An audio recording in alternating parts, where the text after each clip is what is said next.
So from my side, Kirby Brunt, sitting here from my home office in Cape Town, a very warm welcome to all the participants. This really phenomenal online consultation session of the Edinburgh process. We're very excited to be here with you. Although it's not in Edinburgh Botanical Gardens, where we were planning to hold this meeting with the Government of Scotland and support from the Government of the UK, we are even more proud to bring this to you as an online forum during these trying times that we all share in one way or another as the world works its way through COVID-19. So thank you, first of all, and congratulations, first of all, to the Government of Scotland, our fantastic partners and everybody else that's here that are participating in this process, for making this process work and for being part of this very important Edinburgh process, which you'll learn a lot more about today. Yes, the Edinburgh process is focused on subnational and local governments and developing our collective statement, our collective position towards the Convention on Biological Diversity's post-2020 Global Biodiversity Framework. These are all big words. But in the year 2020, of course, we know the current framework of the convention comes to an end, and really a new framework convention needs to be agreed upon by all the parties of the world belonging to the CBD to set us on a new course of action for biodiversity. And thanks very much to the Scottish Government and our Edinburgh process partners, John Mowat and Sue Campbell from the Scottish Government, who will be acting as moderators today. Starting off this process, which will carry on in the months ahead with a really intense few weeks ahead of us, but carry on really right through till we go to the CBD COP15. The aim of the session is to take you through what we are calling the Edinburgh process, as I said, and to explain how you can contribute to the development of the post-2020 Global Biodiversity Framework. It is important that the voices of subnational and local governments are heard and uniting around a position that we can take forward into the negotiations. And the Edinburgh Declaration is going to form a very, very big and important part of it. So part of the outcomes of today's meeting will be also to understand what the Edinburgh Declaration aims to achieve. So I'm going to now, just in terms of house rules, quickly ask Sue to take us through some of the house rules, including muting ourselves when we're not talking.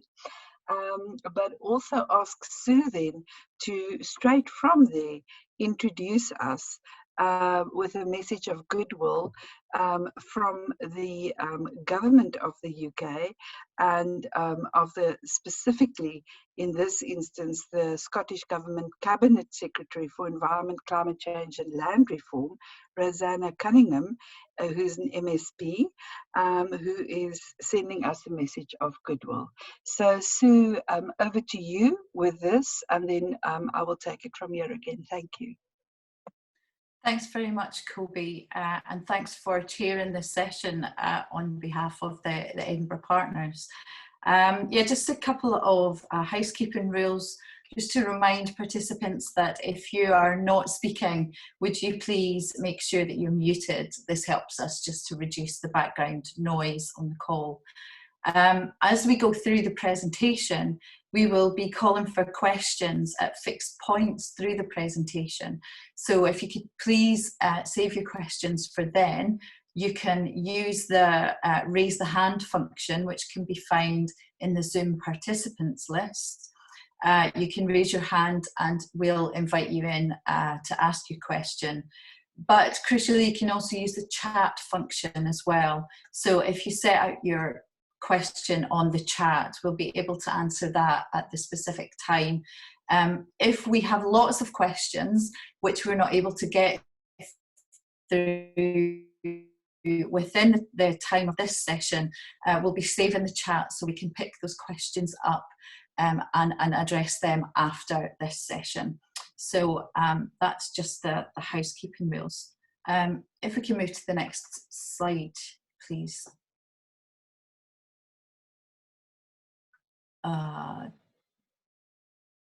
John, can you move the next slide?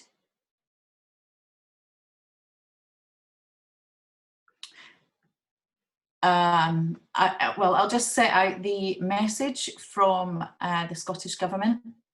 Thank you. As Kobe mentioned, the Cabinet Secretary would have liked to have addressed you in person, but with this international pandemic that we have on our hands, obviously in common with other governments across the world, we're focusing most of our efforts on addressing its impacts. So on behalf of the Scottish Government, I'd like to thank you all for taking part in these online sessions. We're delighted that although the workshop that had been planned to take place in Edinburgh can't go ahead, that we find a way to continue this important work. We know that subnational and local governments play a vital role in protecting biodiversity, and it's absolutely right that views of authorities at this level and our expertise help to inform future action. And that's why Scotland's delighted to be leading this consultation process along with our partners. This really is an international challenge, and it will require an international solution. We want to thank you again for taking part, and we look forward to working with you all as we move forward and protect the richness and diversity of our planet in the coming months and years ahead. Thank you, Kobe.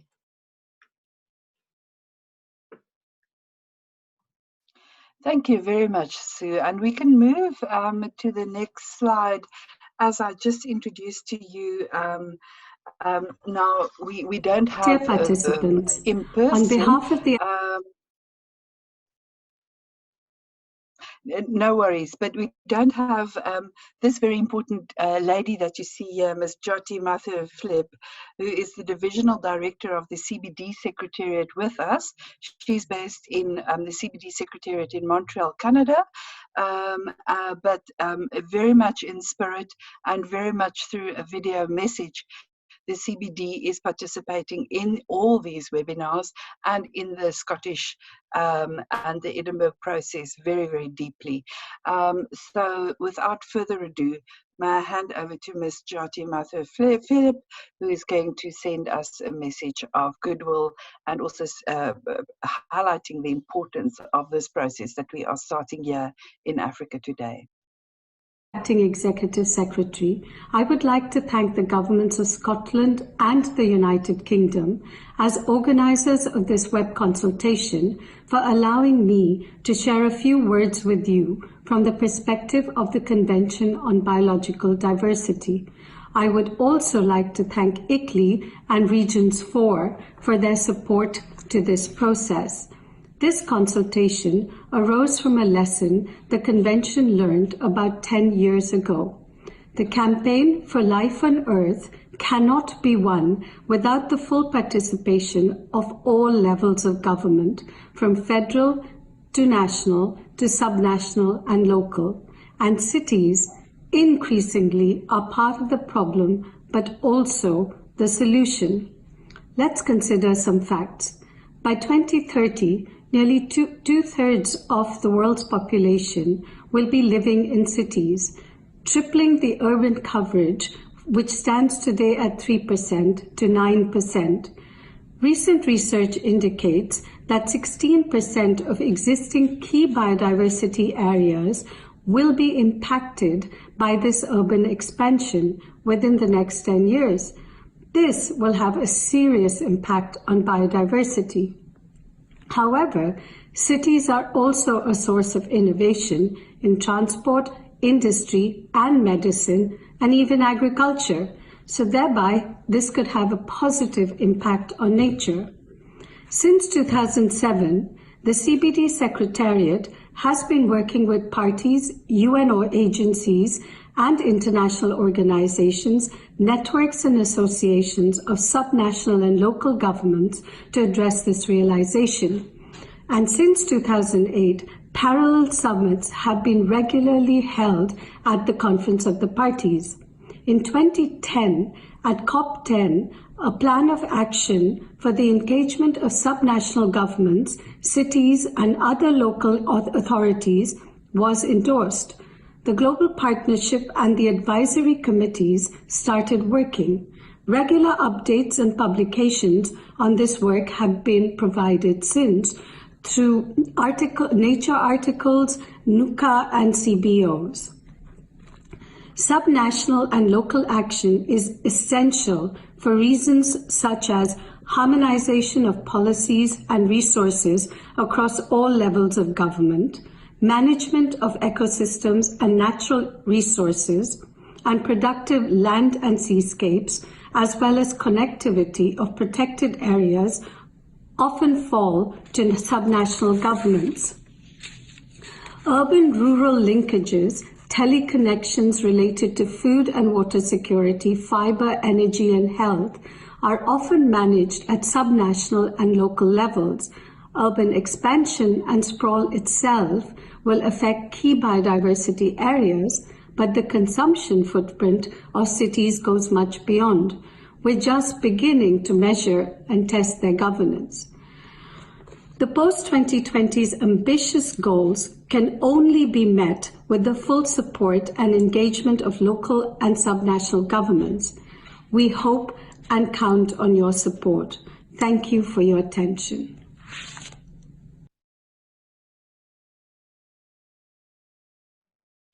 And thank you very much to the Convention on Biological Diversity Secretariat for these very encouraging words.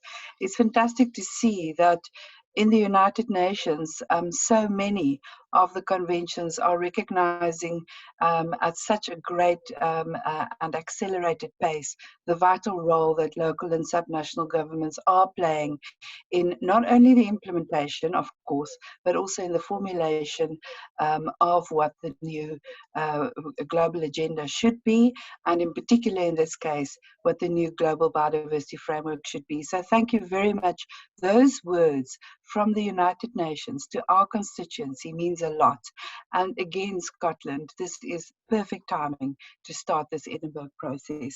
And now you may wonder who I am. So let me quickly introduce myself. I'm Kobie Brunt. I'm the Regional Director of ICLEI in Africa. But today I'm wearing also proudly the hat of being ICLEI's Global Director for our Cities Biodiversity Centre. So it's fantastic that we have the African consultations here online today, also demonstrating that Africa can be online. Africa can also work like the rest of the world remotely together and be part of a process. So it's a real honor for me to wear both these hats today. I'm going to hand over to our partners without whom this whole process and where we are today would not have been possible.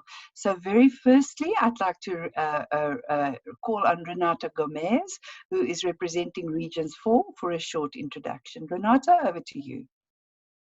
Thank you very much, Kobie. It's my pleasure to be here. So like Kobie said, I'm Renata Gomez, and I'm speaking on behalf of Regions 4, an association of subnational governments working together in the fields of biodiversity, climate change, sustainable development, but also I'm speaking on behalf of the Advisory Committee on Subnational Governments, which is a permanent structure created by the Convention on Biological Diversity to channel the perspective and views of regions around the world. The consultation process that we began yesterday is very important indeed for both local and subnational governments. As it will be later explained, we at Regions 4, together with other partner organizations, are advocating towards the adoption of a stepped-up decision at the upcoming COP15 that safeguards the legacy of the milestone decision 10/22 that was adopted in COP10. We are looking to ensure that regions and local governments continue to have the means and the support they need to do their part and contribute to the main goal of stopping biodiversity loss. Our aspiration is that we together strengthen the message that subnational and local governments are essential partners in the materialization of the post-2020 goals for biodiversity. We have been working to secure partnerships that can allow us to implement better actions on the ground, but above all, we need the support of individual leaders such as yourselves, and of course, the support from your parties to the convention to make this aspiration a reality. I thank you all for your attention, and I look forward to today's session. Thank you very much, Renata, and thank you for pointing out the vital need for multi-level governance in all its forms. And it's really very much alive on the African continent, in the country where I live, in South Africa. I'm handing over right now to Teru Kisuna, who's another partner from ours. And Teru, you're going to explain the organization goals that you are representing here and the fantastic work that Goals has been contributing over the last few years, well, decade really, ever since we met in Nagoya when the current plan of action, the 10-year plan of action for biodiversity was adopted. Teru, over to you. Thank you, Chair. I'm Teru Kisuna from Aichi Prefecture, Japan. I talk on behalf of GOALS, the group of leading subnational government toward Aichi biodiversity targets, now consisting of 9 subnational governments of 7 countries. In 2010, COP10 held in Aichi adopted the Aichi targets and the plan of action on subnational government for 2020. Subnational government and local government are so pivotal player in mainstreaming of biodiversity. We must expand our initiative further beyond 2020. Updating the plan of action and enhancing the support of the parties are essential for that. That's why GOALS support the Edinburgh process, which should provide the best opportunity for us to form our globally united voice to deliver to COP15. Thank you. Thank you, Teru. And congratulations on the work that you are doing in Goals. And thank you very much also for a lovely partnership that's spread over many years to get us to this point and this global momentum in the subnational and local constituency. And now to another vital partner from Europe, a very strategic partner for us in the European context and also globally. Represented here by Roberto Rinaldi today, the Committee of Regions of the European Commission. Roberto, over to you. Thank you, Colby, and thank you for your kind words. Greetings to all from Brussels. The European Committee of the Regions, for those of you who don't know, is the official voice of cities and regions in the policy-making process of the European Union. This is because, and it's very important that we have this, because in the European Union, 70% of the legislation is implemented by cities and regions. It is therefore strategic for us and for all European cities and regions to participate in the Edinburgh process, because this will contribute and has to contribute in shaping the post-2020 global biodiversity framework. And this in turn will define the strategy for biodiversity of the European Union to 2030. We need a framework that recognizes the role of local and subnational governments in the development, in the implementation, and in the monitoring of biodiversity action. And we need all of you, all of local and subnational governments to participate to the Edinburgh process and to achieve this. Thank you very much. Thank you, Roberto, and thank you very much for also traveling with us on this journey.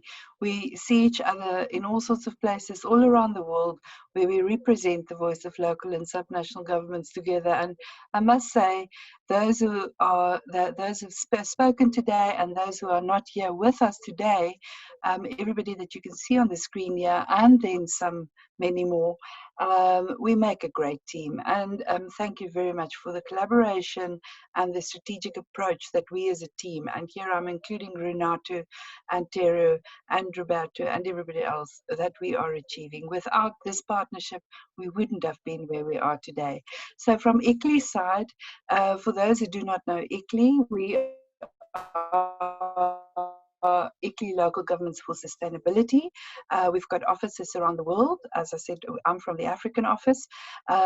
And we represent about 2,000 cities and other levels of subnational governments who are really committed to different levels of sustainability in their local contexts. And many of them are realizing and acting on the need to mainstream nature and shape their cities and their regions with nature as we prepare for a future world, future urban world where 2/3 of humanity or even more may live in cities in the very near future.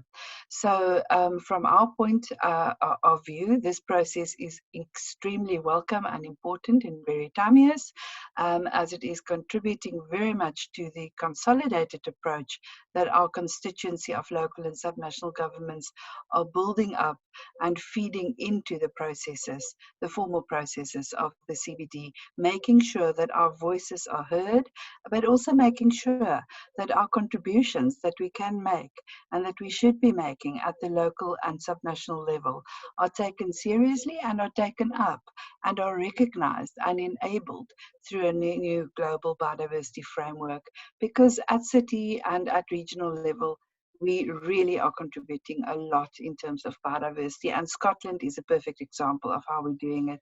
I'm handing over now to Sue Campbell from the Scottish Government to explain to us the Edinburgh process, and also again, Sue, you as a leading subnational government, a country, a big part of a country, the United Kingdom, but also a leading voice in your country and further afield, taking this process forward. And we know that you're doing this with great support from your national government. So Sue, over to you to explain the Edinburgh workshop and the process lying ahead of us. Thank you. Thank you, Kobe. Yeah, I'd just like to echo your comments and those of others before you. It's a real pleasure to be working with all of the other partners in this process, particularly the other governments within the UK. The rapidly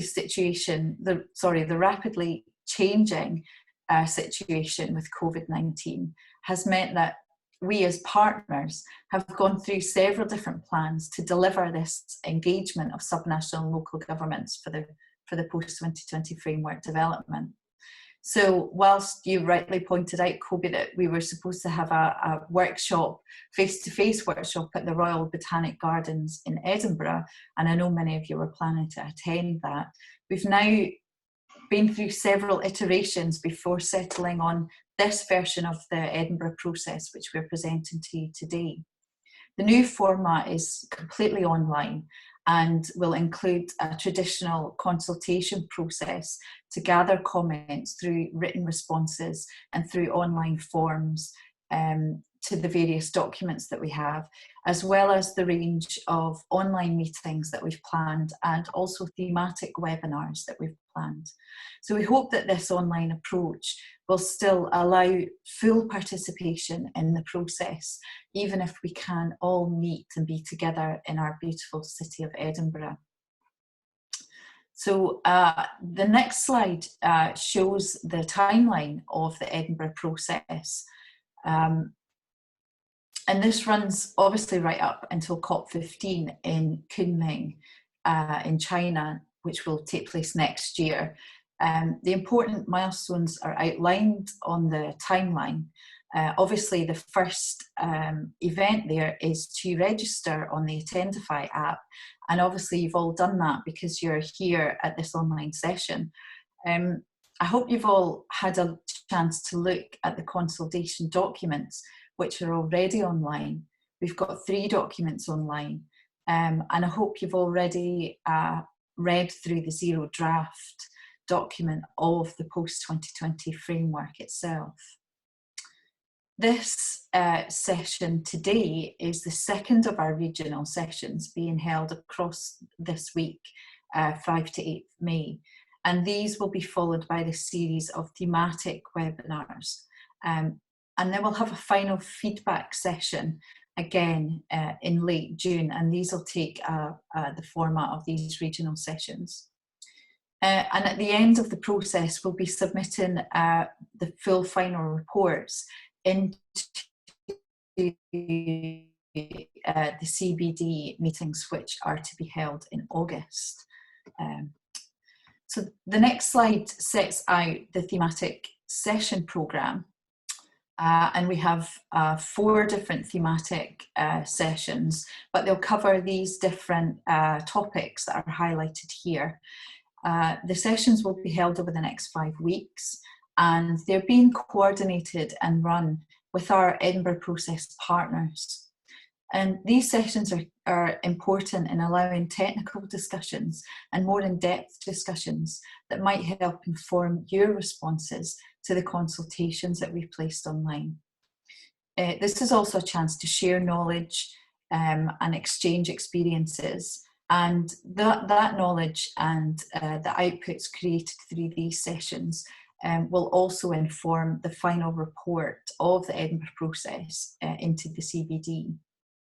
So we will make meeting links available for these webinar sessions through our Attendify app, and we'll also be recording these sessions so that you can view them through YouTube at a later date.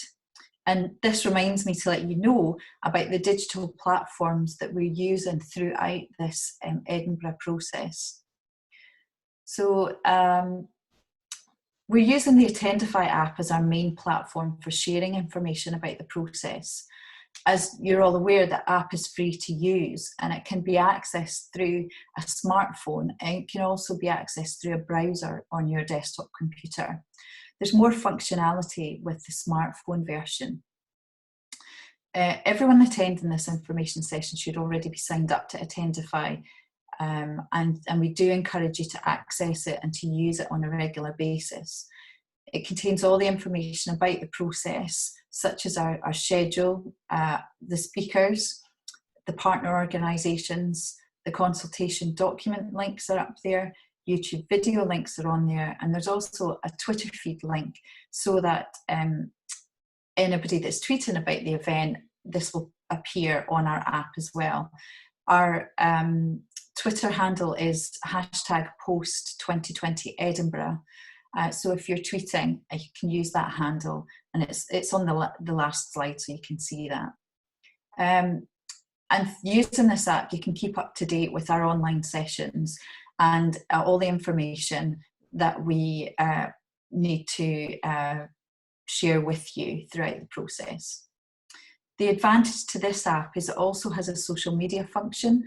So we want to develop an Edinburgh Process community through this app, and the activity stream allows you to post messages which other participants can comment upon and to like in a similar way to Facebook. In using the smartphone app, you can also directly connect to other participants. So you can contact others if you want to find out more information about anything you've heard from them, or to follow up on questions or issues. So as I say, I'd really encourage you to use this app on a regular basis to keep updated on the Edinburgh Process. The next slide sets out what we're doing with our YouTube channel. This is called Subnational Workshop, and you can access this channel through the Attendify app. There's an excellent information video on the evidence base for the post-2020 framework, which has been kindly recorded for us by Andy Purvis from IPBES. And if you haven't watched it yet, I really recommend that you do. It's really informative. We'll be posting recordings of the online information sessions and the thematic webinars on this channel, and the videos that you'll see today are also being posted there. So if you can't make any of the sessions for any reason, you can find the recordings on YouTube and then watch those afterwards. If you need any help with the technology, please do contact the Edinburgh Process team on the email address that will be shown on the last slide, and we'll help you where we can. I hope you enjoy using these pieces of technology and that they're not too overwhelming. If I can use them, anybody can use them. So, please do make use of them. I'll now hand you back to Kobe. Thank you. Thank you very much, Sue. And here we have right on our screens also the aims of the first session today. The sessions are happening around the world, as Sue has pointed out, and this African session is doing the same as what happened in Europe yesterday, and that will happen elsewhere. So what are we aiming to do? Firstly, let me say, let us not be scared to use the Attendify app. It is really, I tried it out, and Sue, I must echo you. If I can use it too, then really it is accessible. It's really something that takes maybe 5 minutes or so to get used to, and then it opens up a world of wealth of sharing of information to us. So let's not be scared, and I offer that my team and myself here at ICLEI Africa are also very, very happy to address any questions you may have through emails that you can address to us later in terms of problems or issues in using this app. But I don't suspect there will be many, because it's really straightforward and really nice and easy to use. So the online session 1, the aims is to introduce the zero draft of the post-2020 Global Biodiversity Framework, which has been out for some time, co-authored by one of our presenters here today from the CBD, representing the CBD, and then secondly, also to introduce the review of the Subnational Plan of Action, a collective effort from many of our partners speaking here today. And then, of course, also to introduce the Edinburgh Declaration, which was mentioned earlier, as an outcome of this process and leading us forward into the negotiations. We are also going to set out how you can engage with the online consultation going forward, because, as we say, it's a process. And we'll also answer any questions you may have on the zero draft, on the plan of action, or on the process that we're embarking on. So it's just important to note that the outputs of these consultations will feed very directly into the development of the post-2020 framework and the associated subnational government planning for the next 10 years. So your voices are important. What your concerns are, what your issues are, what you'd like to see the parties adopt at COP15, this is your process. This is your moment to let us know and to speak up so that it can be brought to the attention of the 196, or is it 197 parties that are signatories to the CBD, the Convention on Biological Diversity. Over to you now for any questions of clarification, process, timing, or the technology. And I'm going to look at the hands raised. You can either raise your hand, or Sue and John, you could help me identify any questions as you see them coming up. There aren't any questions on the chat yet, and I can't see any hands raised, but I guess people need a bit of time to process. Let's give ourselves a moment to see if there are any hands. You can raise your hand electronically through going to the bottom of your screen, scrolling with your cursor there, clicking on participants, and then clicking on that raise hand button, a blue raised hand button there, if you want to do it that way. Or you could simply also wave in your window, or you could simply, I think at this stage, also add something in the chat box, or wave your hand just physically from your camera. If there are no immediate questions, then we are going to have a question and engagement session later. So, sorry to interrupt, Kobe. There is a hand raised from Joy Serabatsi. Sorry, my pronunciation is poor. Good afternoon, everybody. This is Joy Serabatsi. I'm from the city of Johannesburg, South Africa. Can you hear me? Hello, Joy. Yes, please go ahead, Joy, and very welcome. Yes, I'd just like to get clarification regarding the thematic sessions. It was on one of the slides, the 5 different sessions. How do we engage as cities in those thematic sessions? Because you talk now about a zero draft and plan of action and a declaration itself that we have to participate and comment on. But how the thematic sessions, if you just can maybe recap on that to clarify for me. Thank you. Sure. Yes, Joy, thanks that question. The thematic sessions will be held as Zoom webinars. So we'll be posting the links to the thematic sessions through our Attendify app. So you're already obviously registered on the app. We have provisional dates for the webinars. We have a monitor and reporting tools webinar that we're going to explore the links between climate change and biodiversity. We'll be looking at nature-based solutions, and we'll be looking at and we'll be including capacity building in that webinar, and we'll be looking at resource mobilisation as well. And those will occur across May and into early June. So if you keep an eye on the schedule in the Attendify app, you'll be able to see when those sessions are and then join those sessions. We have them as they have a similar setup where they're arranged as short presentations from different people around the world, and then there'll be a question and answer type session. So you'll be able to engage in the question and answer session if you join the webinar. Is that helpful?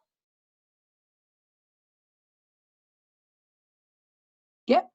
I think, Sue, thank you very much for that information. And there'll be more about the thematic webinars, the topics specifically, and who will be participating, etc. They'll be very informative, and in themselves, they already will serve a great purpose of uniting our constituency and sharing knowledge and expertise amongst our cities and our regions in the process. So thank you for that. If there are no further questions, and I don't see any hands popping up, I'm going to move us on. I mentioned that we have a special guest with us today, and also from Africa, proudly from Uganda. I just want to see there's one chat. Okay, thanks, Joy. You feel that it's clarified. Great. So also from Africa, I'm now welcoming Mr. Francis Ogwell, who is one of the two co-chairs of the Convention on Biological Diversity's Open-Ended Working Group. So the Open-Ended Working Group is a special mechanism that has been constituted to help the consultations, to help draft zero papers and then draft papers of what we could see being adopted by the parties. And they are also the ones that chair and facilitate our engagements and those of the parties through a series of meetings taking place in these months. We've already had 2 open-ended working group meetings, one in Nairobi and one in Rome. And now, without further ado, I'm going to hand over to Mr. Francis Ogwell, who is from Uganda, not too far from where I am. He is going to tell us a little bit about where we stand with the Zero Draft and the post-2020 Global Biodiversity Framework process. Thank you, Mr. Ogwell, and thank you very much for making time to join us here today. Thank you. Good afternoon, good morning. I hope you can hear me. I'll first say some few words and then I'll go to the slides. Thank you very much for providing us, that is Basil and I, to participate in this very important meeting. And we therefore thank the Government of Scotland for supporting this. Basil and I are very grateful for this initiative. And as most of you might be aware, Basil and I are the co-chairs of the post-2020 Global Biodiversity Framework. And as you've heard, there's some progress that has been made already. You'll be hearing a little bit on that. I hope that all of us are safe in these difficult times, COVID-19 pandemic. Of course, the sad bit of this is that lives have been lost, and we keep seeing a lot of these figures in the news.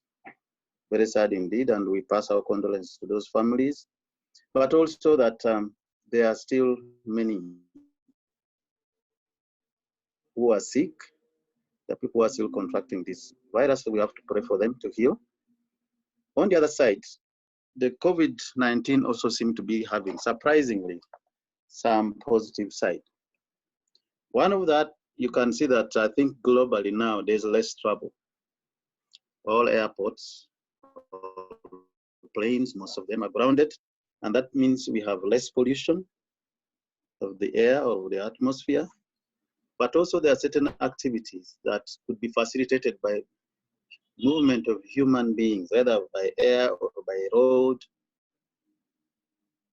Things like illegal wildlife trade. I think this could be also happening at a very low level now. The other is degradation of ecosystem, because again, human activity is so limited. So you would say that all this is helping nature actually to heal in a way. And therefore, we could say that the notion, the idea that 2020 was going to be the year for biodiversity seems to be very correct. And we could see that actually it is very possible to put the planet or biodiversity on a path to recovery, because we are seeing that this can actually happen. So having said this, could I ask Secretary to go to the next slide? Yeah, so let me just touch a little bit on this slide. And I think already you've heard from the speaker, the previous speaker, the organizers, about where we are with this. And thank you for, being up to date with some of this process at your level there.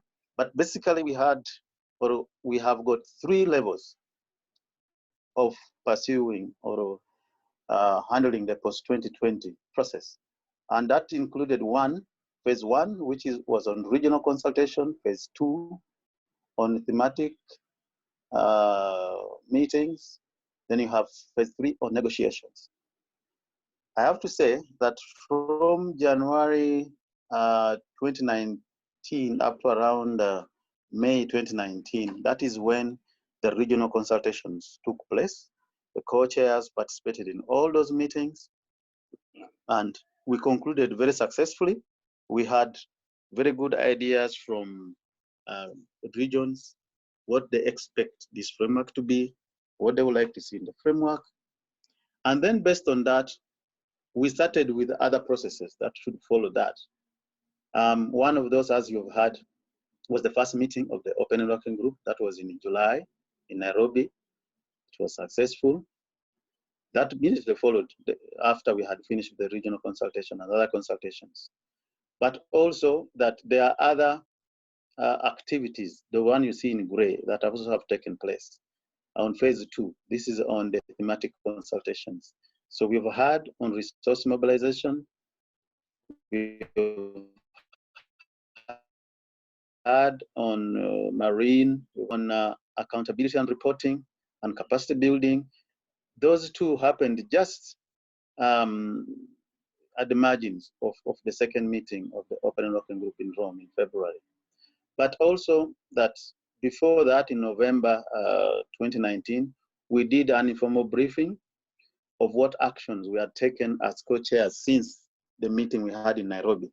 So that was when we had given parties or participants at those meetings just a preliminary 0 draft, an overview of what we were thinking could be.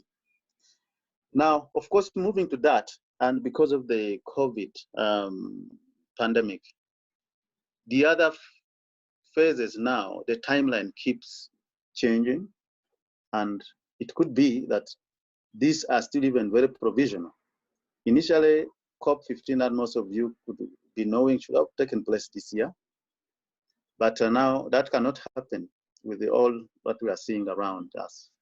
So we have got planned to have SABSTA 24 and SBI 3 meetings. And before that, we're also planning to have some other meetings. In fact, the one on sustainable use might now go online like the one we're having now, but the synergies one could still happen at the margins of those 2 meetings.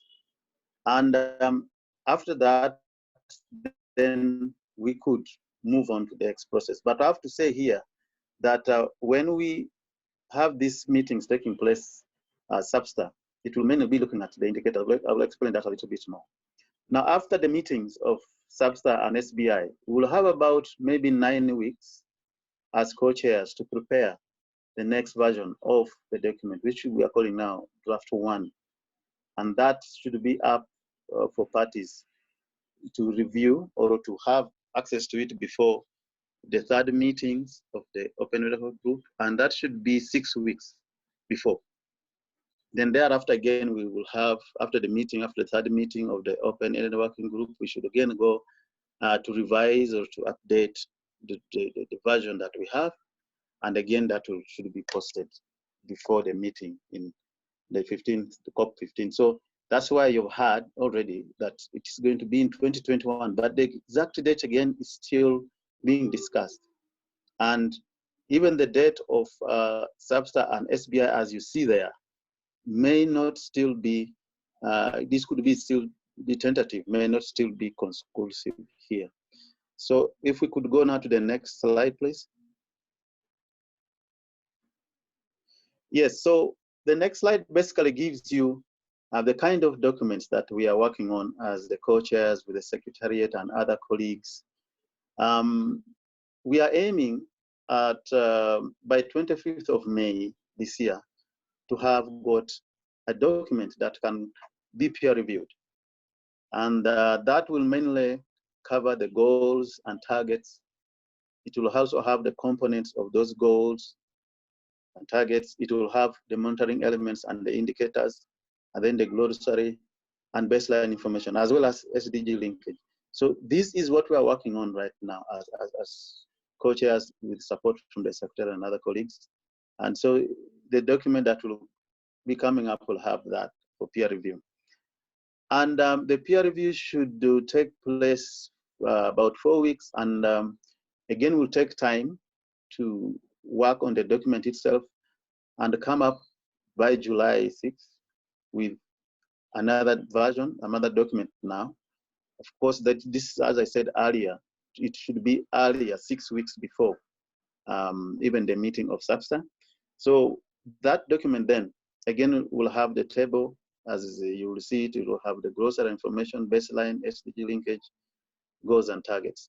So our emphasis at SAPSTA will be that we mainly look at those baseline information, the indicators, and the targets. That, I mean, the indicators and the monitoring elements that are there, the technical bit of it. We are preparing a scenario note which will detail this. We do not expect a lot of negotiations on the targets, much and the goals, much as we have gone ahead to improve them since Rome. But we want SAPSTA to concentrate more on the technical bit of it. And then after, of course, we have had the meeting of SAPSTA and SBI, I already explained those, then this document will be available to the meeting of the third Open Networking Group. Now, the next slide, please.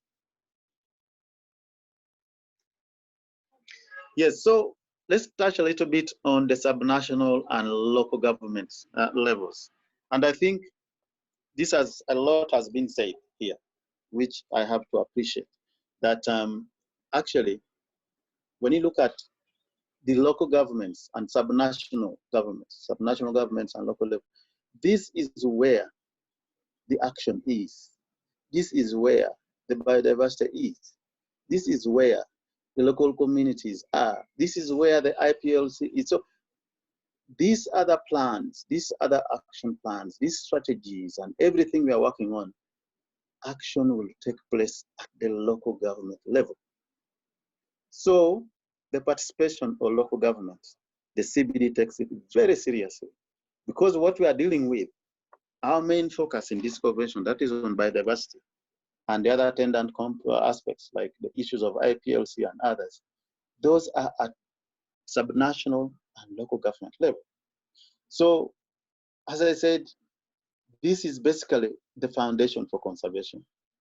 We are talking about protected areas, you are talking about the landscape, you're talking about science and knowledge, quality of life and health.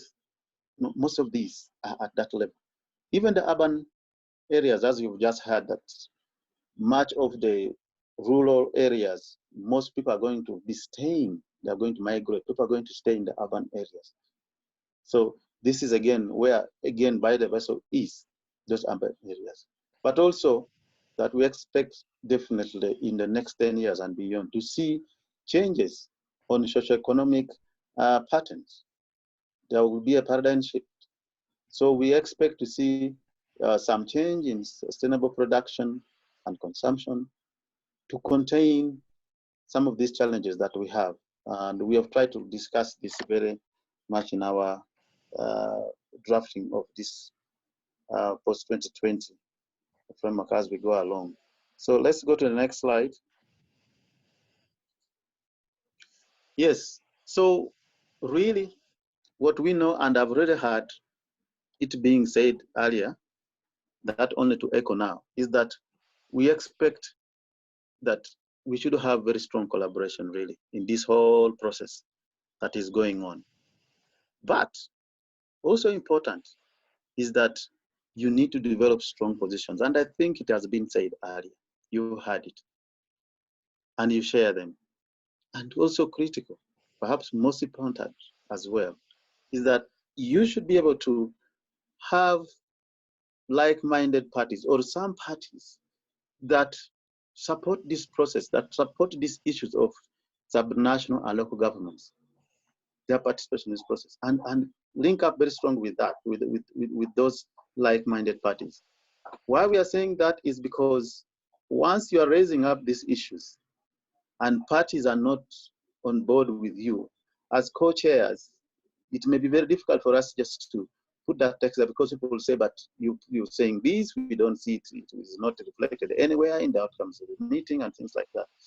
So you need to make sure that you're strategic in the way you're going to approach this entire issues on effective participation of subnational governments in this process, and also even in the implementation of the framework itself.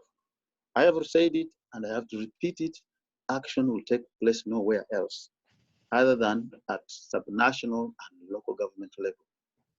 Even at national level, we shall mainly be still doing coordination. So capacity down there and the way it is perceived now is very, very important for us to look into. And I think that is it from us. We, on behalf of my colleague, the next slide, we are ready to get on to the part of the discussion. But I must say again, the date for COP15 is still under negotiations, much as in 2021, we still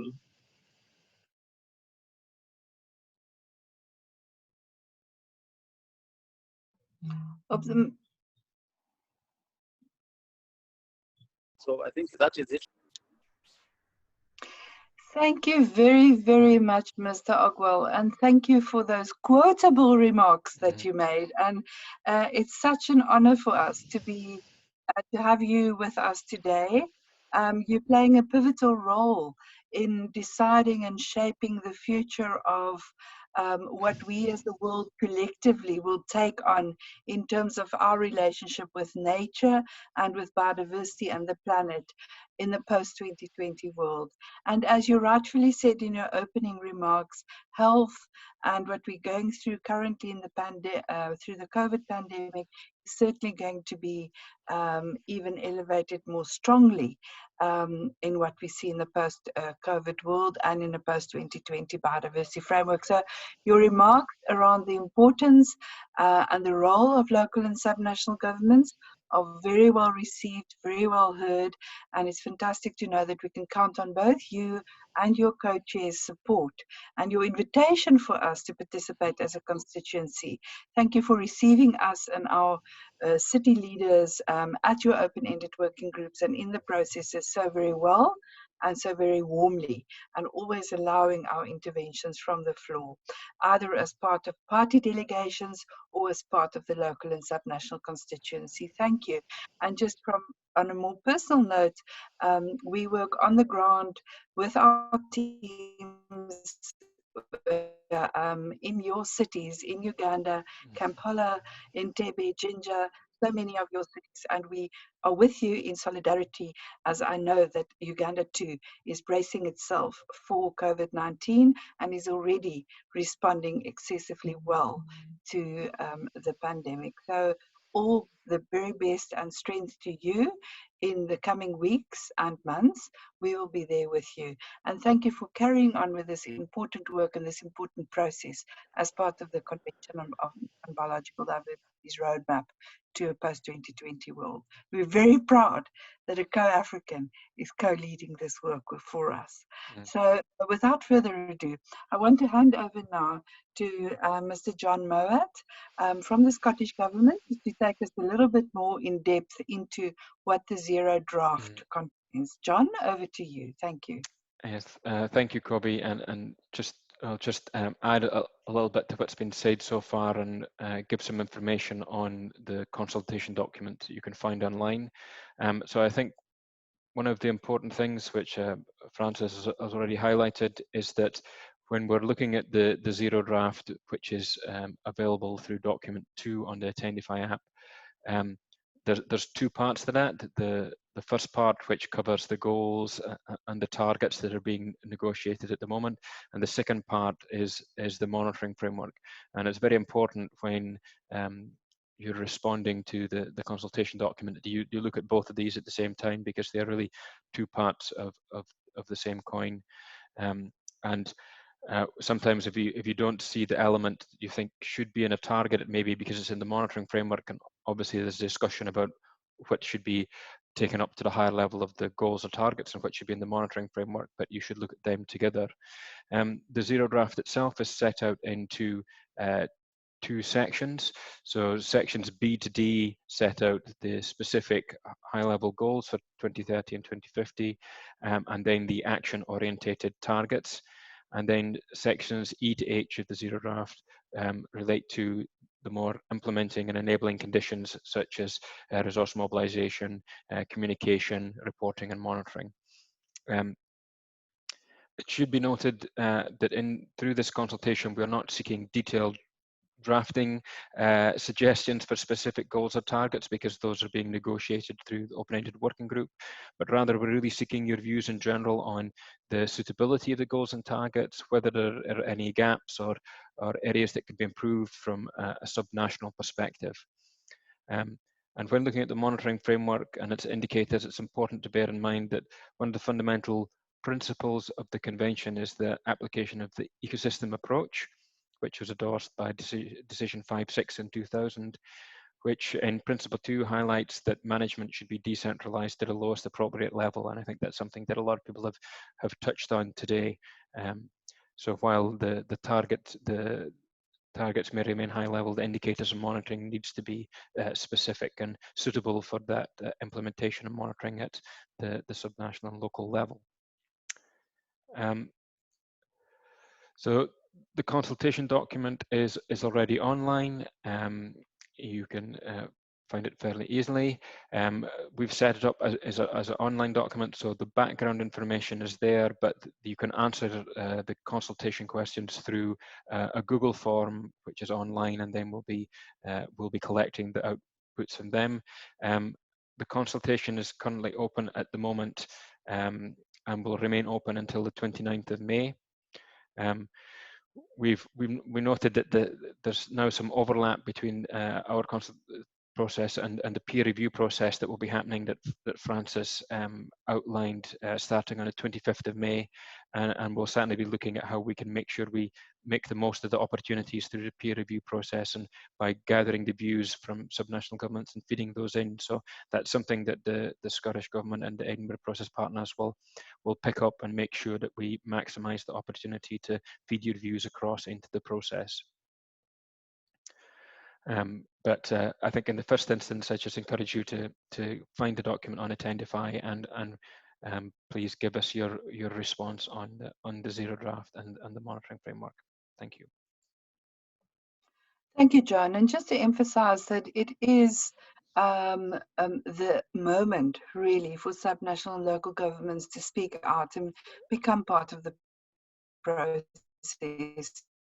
We need to hear from you, and this is a fantastic process that Scotland is putting out for us to make sure that all voices are heard and all ideas are captured. So I'm going to allow now again for a little bit of reflection and questions and comments on the zero draft, and just to stress as well that the monitoring framework which John spoke about here is as important, if not more, than the zero draft itself, because this is how we will track our actions and our commitments as we move forward. So yes, I'm going to ask anybody to raise your hands. If you have any questions, comments, you're welcome to. You can use the chat box once again or your raised hand. And I'm going to ask Sue, Tim, John to help me look for any of those raised hands or questions coming through on the chat box. You are also welcome to simply unmute yourself and tell us. Oh, there's Alistair Allen.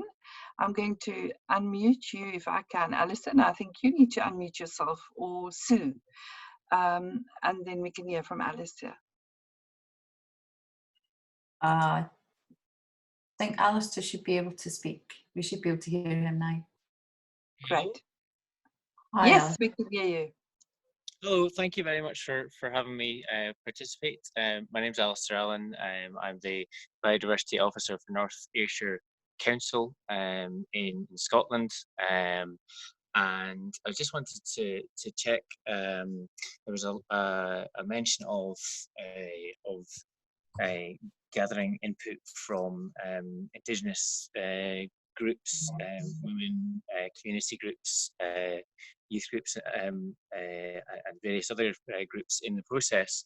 And I just wonder what kind of level of consultation is required. I mean, my kind of initial thoughts on that were to go through community planning partnerships and our connected communities team within the council. But just in case there's any other guidance in terms of gathering wider input from community groups into the consultation itself, rather than just responding from my own point of view. Great, Alistair. I'm going to, before we get back to that, and I'm going to ask Sue to respond to that, and I'll also add something to that.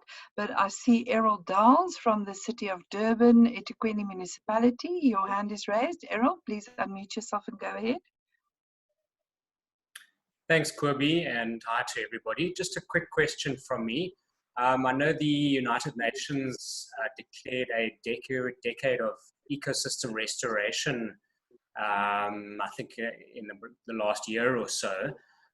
I just wanted to check, is restoration and ecosystem restoration particularly covered in the zero draft?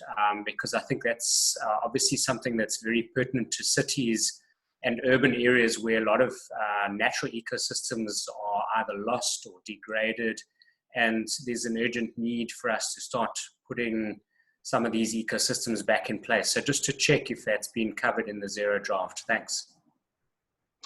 All right, thank you very much, Errol, for that question. And indeed, from next year onwards, for the next 10 years, we will be entering the decade of ecosystem restoration. So that starts in 2021. It is definitely referred to in the zero draft, but this is your opportunity, Errol, and a challenge maybe to you to go and have a look at the zero draft and see if you feel that local and subnational governments' contributions to that restoration of ecosystems is strong enough, and that it is clear enough to give you the mandate that you need in your city, and also for others around the world to play that vital role. As we heard from the co-chair, that it really is where at the local and subnational level where a lot of these actions will have to take place. So it's there. Whether we as a constituency are represented strongly enough yet this is what this process is about. And please go and have a look and see. But Sue, do you want to go back to the question from Alistair? Just before you do, Alistair, just to know that, of course, we're looking at a whole of society approach, but there are also processes that the CBD is leading for youth, women, other groups, business, science, etc., that they can engage with the CBD directly. But of course, cities are in a way a nexus where everything comes together. So it's very important that the local and subnational government in your responses to these draft documents that are out there do consider the whole of society and your entire urban community when you respond. Sue, do you want to add anything to any one of these two questions? And let's see if there are further hands as well. Sure, I echo what you've just said there around the other consultations for different groups to be involved in through the CBD. In terms of this consultation, it's really aimed at local authorities, regional governments, subnational governments, and we would consider that in your responses you would have taken into account all of the different groups in your areas. So that's the main thing to say, I think, but that doesn't preclude you from having your own consultation process with local communities that you are involved with. Thank you, Sue. I do not see any raised hands, but you're welcome to still carry on. I just want to draw your attention to a few types of questions that you may want to consider reflecting on as you look at the zero draft and as you look at the monitoring framework and as you make your comments. For instance, do you think that the 2030 goals, mission and action targets address the key biodiversity issues for subnational governments as the zero draft currently stands? Secondly, do you think the level of ambition is sufficient in order to deliver the requirements for nature and people at the subnational level in a post-2020 world? Thirdly, do you consider that the accompanying monitoring and framework document is sufficient to allow effective monitoring of the action targets at our subnational level? And then lastly, also maybe, do you think the elements on implementation and capacity building provide a sufficient framework for subnational level implementation of the framework?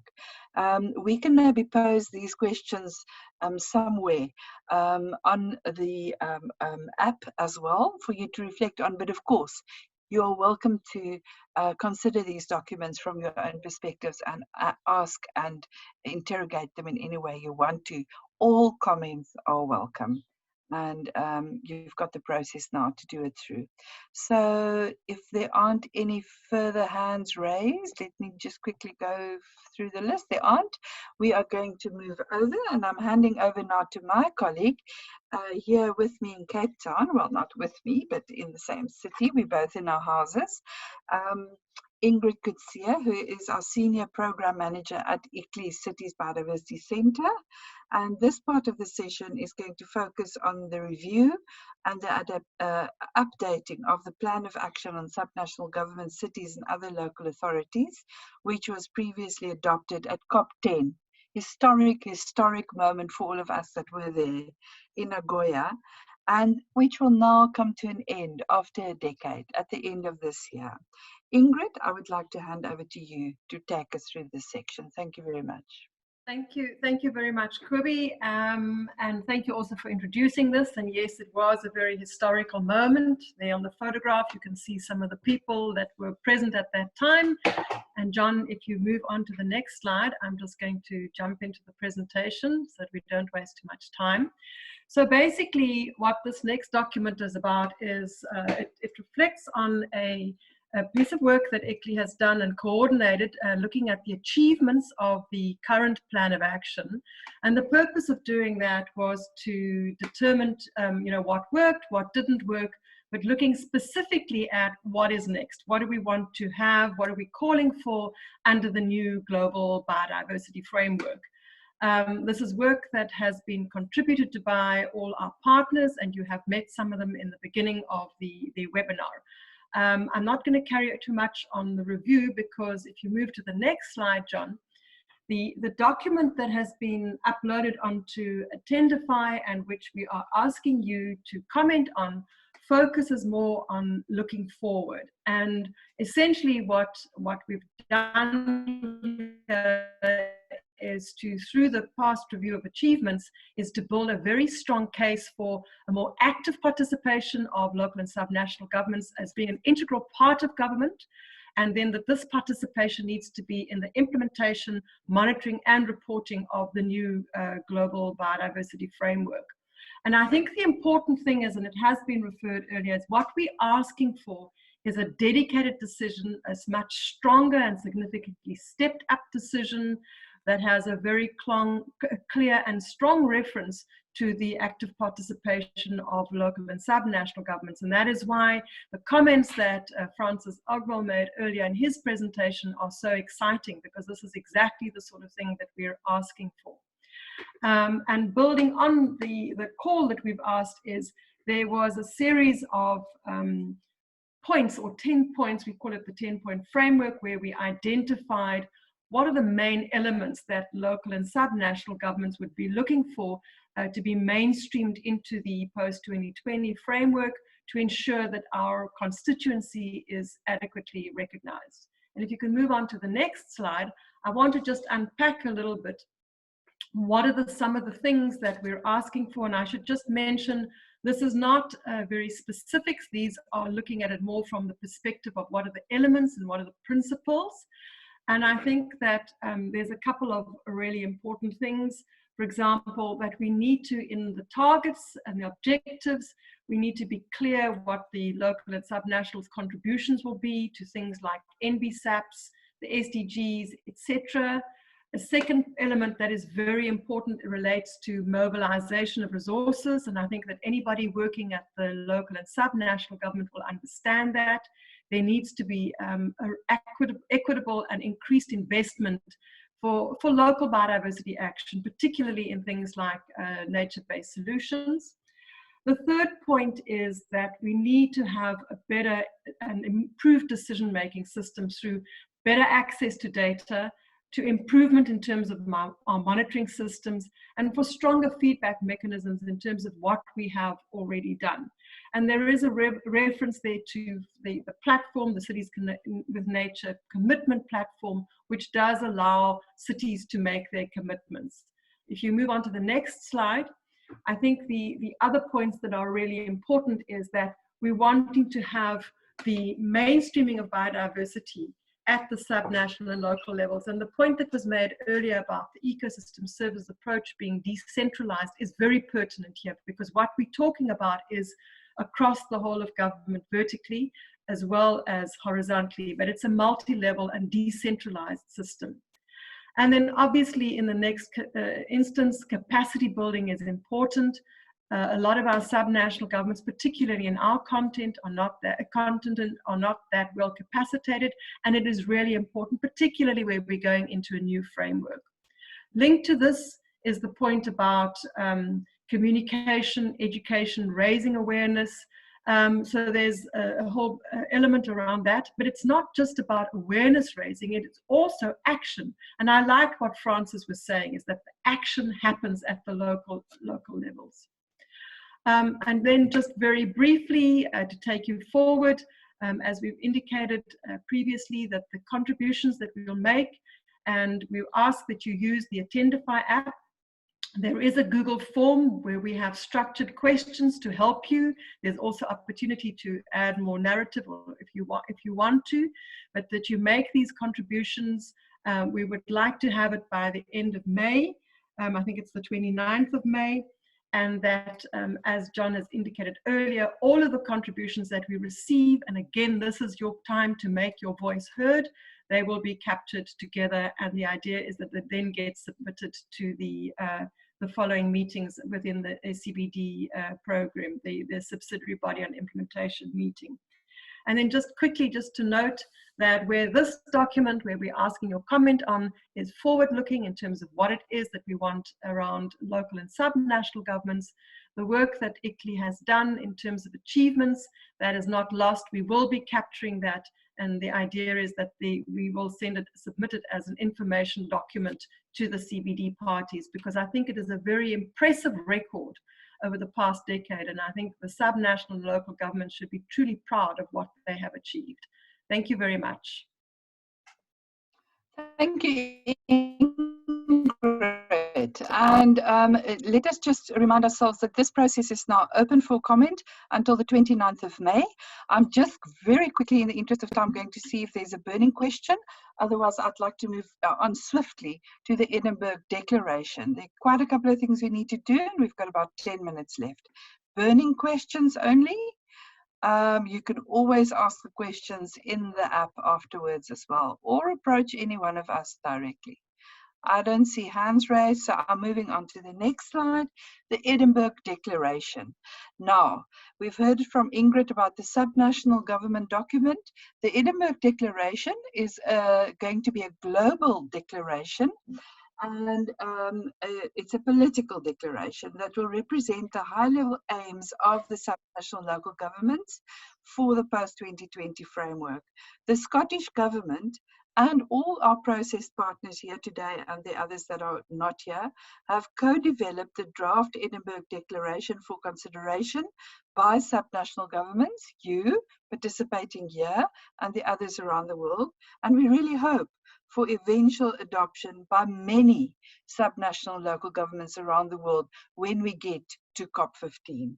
The declaration highlights the role of subnational governments, cities and local authorities, along with other stakeholders, as key partners in the implementation of the framework, and highlights the key role that these governments play in reducing the threats of biodiversity,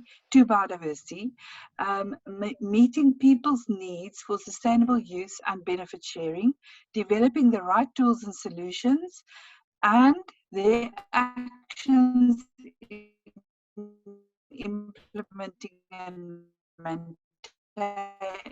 mainstreaming biodiversity across all levels to ensure that support mechanisms and enabling conditions are in place to deliver upon the final targets. And then if we can number of documents, please go to those sections in Attendify and make your submissions. They're all welcome. And I'm going to quickly again see if there are any comments or questions coming to us now through a raised hand or through the chat box. Not any. Everything is crystal clear. Or if not, it will become crystal clear. As soon as you go to the Attendify, go into the Attendify space. But you're also, as I said, welcome to contact any one of us on this call today for further clarification. Just before we go on, Kobe, just to say that and Sue's just put it on the chat that the Edinburgh Declaration document's not quite up on Attendify yet, but we're hoping to have it up very shortly. So we will let you know through the app as soon as that is available for consultation.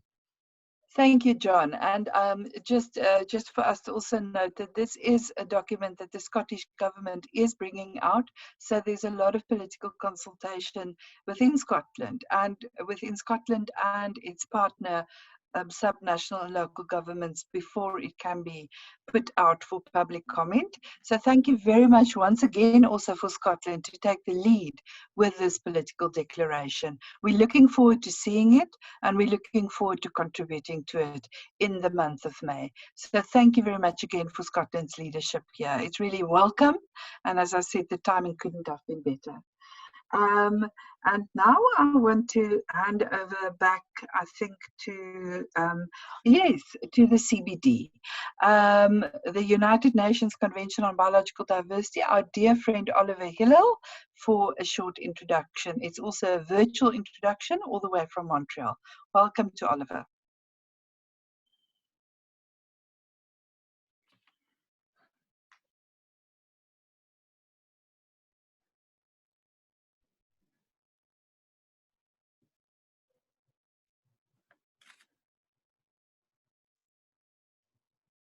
Hello, my name is Oliver Hillel, and I'm a program officer in the Secretariat of the Convention on Biological Diversity based in Montreal, Canada.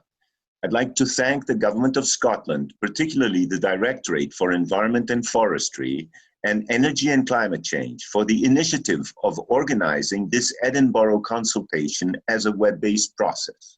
I'd also like to thank the United Kingdom, ICLEI, Regions for and the group of leading subnational governments for the Aichi biodiversity targets as co-organizers of this web consultation. And I'd like to share with you a few words from the perspective of the Convention on Biological Diversity. First, I'd like to share with you 4 ways in which the outcomes of the Edinburgh process can lead and contribute to the Convention. The first one is, of course, our post-2020 instrument, the Global Covenant for the next 10 years and beyond, which relates to all the Sustainable Development Goals. The current framework already includes a lot of options for the engagement of subnational and local governments in targets, for instance, 4, which relates to pollution, 5 and 7, which relate to wildlife and wild species. A lot of that has to do with urbanization. Target 8 on agriculture and other productive landscapes, 9 on water, and 10, which is about the health value of green space and has a specific chapter about cities. Clearly, mainstreaming, which goes from targets 12, 13, 14, 17, and 18, all of them involve multi-level governance, the cooperation between governments. Second, it's the second way in which this consultation can lead or help is that subnational local issues have been incorporated into the long-term approach on mainstreaming and other parallel processes, such as, for instance, restoration, capacity building, and communications. We need to make sure that the point of view of subnational and local governments is considered also, for instance, on resource mobilization and monitoring by the use of the Singapore Index for Cities Biodiversity. The third process is that parties may consider a complementary decision under item 11, which is the item on mainstreaming, as the agenda proposed for the 3rd meeting of the subsidiary body on implementation, which is now scheduled from the 24th to the 29th of August in Montreal. So the idea is that all the lessons learned in implementing Decision 1022, which adopts a plan of action for the engagement of those level of governments, what are the lessons learned? How can we go and strengthen the post-2020 based on that decision through a specific decision for SBI 3?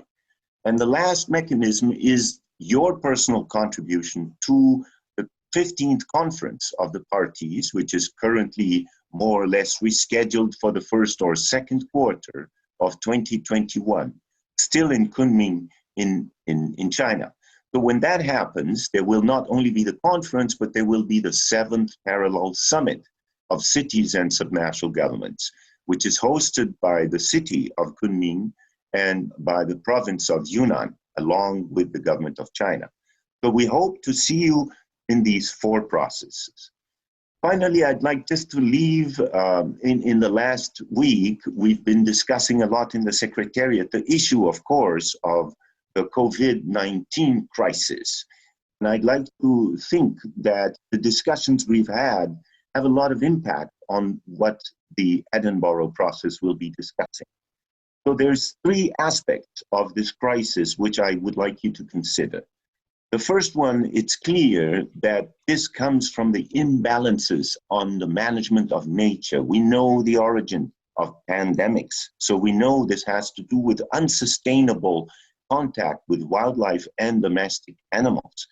So it's clear that nature cannot be ignored as we try to imagine what are the roots and what are the ways that we can avoid this crisis again. We have to factor nature into it.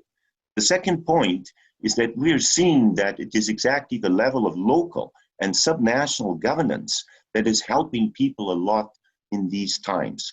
So it has become even more clear that the harmonization of policies along the vertical mainstreaming axis is essential. We need to make sure that national, federal governments are saying the same things as subnational and local, as well as global, as in the UN. So this is another point that has become very clear and that might lead you to additional reflections. And the last one is that obviously the big opportunity will be the reinvestment, the restart of our economies after the COVID crisis. That's when we need to be the greenest possible. That's when we cannot afford to lose the opportunity to do things better. So it's a question of the repackaging of a reinvestment for post-COVID. With these thoughts, I'd like to leave you to consider the ways and means in which incorporating nature can help us build a stronger post-2020 global biodiversity framework. From the Secretariat, we thank you and we hope you can enjoy the webinar. Thank you very much, Oliver, all the way from Montreal, and thank you for your contribution and continued support to our subnational and local government constituency throughout the last decade. You were there when the plan of action was first adopted, and our second bullet here says that the plan of action now needs to be updated. We need something in its place, something that can take us institutionally forward, recognized and embedded in the post-2020 Global Biodiversity Framework. So we're looking forward to contributions to what that plan could look like. And again, leadership from Scotland and your national government and the many other parties that have spoken out in favor of a new plan of action or something in its place will be very, very important as we move forward. So I'm concluding this webinar just to remind us and reiterate the key outputs of the Edinburgh process. Firstly, the Edinburgh process report to the CBD, which will be summarizing our subnational views, and this is your moment to make your contributions to that, to both the Global Biodiversity Framework and the monitoring framework. Both are important, and we're looking forward to your participation in that. Secondly, as I mentioned, the subnational plan of action. We need a new dedicated decision on local and subnational governments that can replace that plan of action and embed it institutionally in the post-2020 Global Biodiversity Framework. And then thirdly, the very important Edinburgh Declaration, which at the very highest political level will reflect the views of our leaders, of our governors, of our mayors around the world in terms of their ambition and their commitments and their contributions, and the multi-level governance mechanisms that they would want to see in place, so that they can contribute to the fullest of their ability in the process. If we can move to the next slide, I want to focus on our participation, your participation in the process. I want to remind all of us now how we can participate. Your inputs are critical in shaping these three outputs we've just spoken about, and we urge all your comments. The month of May, as we say, is very important. The thematic webinars are running over a little bit of a longer time frame, but really also running from the middle of May till the middle of June. And please participate in them. You'll learn a lot, but you'll also be able to share a lot. So this is a virtual meeting that is taking place, and it's really, we're learning as we're going along. But hats off to Scotland for a very, very sound process, both in allowing us to comment in the month of May on these important documents that we've been speaking about, but enriching us through these thematic webinars. We certainly are looking forward to participate in these webinars. And then there will be consultation and feedback sessions during the week of the 29th of June. And you will find regular updates and further information on Attendify. Let's go and play around a little with it. If we struggling with it, ask the kids, you know. I find that helps. It helps a lot. So feel free to go to the youngsters there. They love figuring these things out. So my last slide really is just a vote of thanks.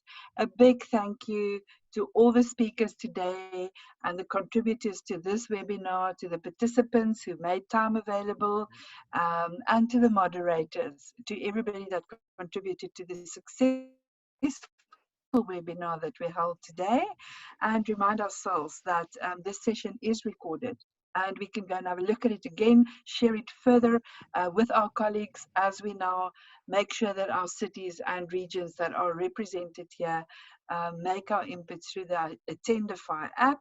And yeah, just a very, very big thank you to all of you. But the biggest thanks goes to, I think, our colleagues sitting in that beautiful town over there, beautiful city of Edinburgh. Thank you to Scotland. Thank you for leading the way. And a very, very big thank you, special thank you also to the CBD and especially Mr. Ogwell, who is the co-chair of the Open-Ended Working Group, and for your fantastic and inspirational remarks. We're in good hands with you leading the process. And we know that the voices of cities and subnational governments are being heard loudly and clearly by both you and your co-chair in Montreal. So thank you very much to everybody. I just want to say that I think we ran over with a few minutes, just 2 minutes. So well done on timing, everybody. And we're looking forward to taking it further. I want to see if there's any closing comment or remark. Otherwise, we can say goodbye. Any burning issue anybody wants to raise? Thank you, Sue. Thank you, John. Thank you, Mr. Ogwell. Thank you, everybody. Francis, do you want to take the floor, or were you? Yeah, just briefly. Sure, please, Mr. Yeah. Yes, thank you so much, and thank you for the good, nice compliment that is keeping on coming from you and the participants.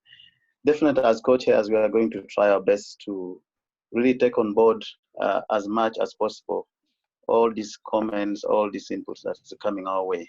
So continue doing that. And just in conclusion, to say that during the meeting we had in Rome, I had a comment here about goals, 2030 goals, 2050 goals. We had a lot about that, and we are taking that guidance or that the comments we had from then to actually work further. So please, as you also look at how you're moving forward with bringing your issues, try to reflect on what came from Rome. We are taking them seriously as co-chairs, and you'll be seeing definitely the version that will be coming up for the peer review, what it will be looking like. So lastly from me is that I think as the subnational and local government, advocates, look at how we can this time make local governments do a better job in the post-2020. I'm really looking forward to that, because every time I want to take action at the national level, especially things that are on ground, be it on restoration of ecosystem, I find myself in a certain district.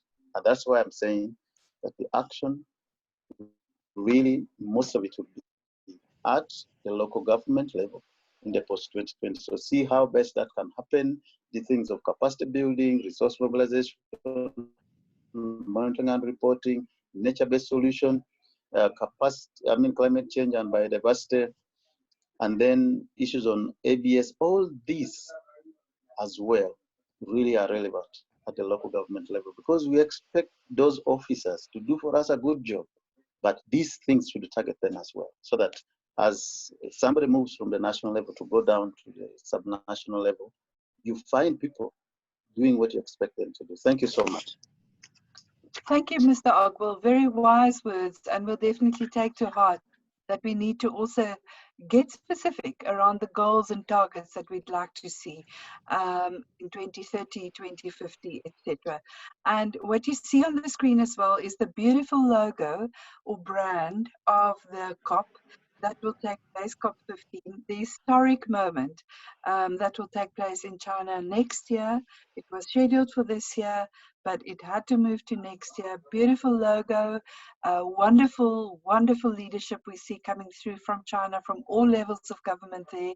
And we're really looking forward to working with both the province and the city, Kunming and Yunnan, in bringing a next local and a regional summit, global summit for cities and regions, together with the government of China, the Secretariat. To you, please all prepare to participate, be there with us. And this Scottish process, Scottish-led process, is certainly going to be a tremendous contribution to that summit and leading us there. So thank you very much, Sue, to you and to John. If Sue, you and John, if you want to come in with any final words from your side, you are welcome to. I give you the floor now before we end. Just to say thank you very much to you for your expert sharing. We're not too far over time. And thanks very much to Mr. Ogwell for his really wise words, and to you all. We really appreciate your time and your involvement in this process. Thanks, Kobe. Thank you very much, Sue, and thank you to everybody. Have a wonderful day wherever you are, and we hope to speak soon in the 10th and in our future webinars. Thank you so much. Bye-bye. Bye.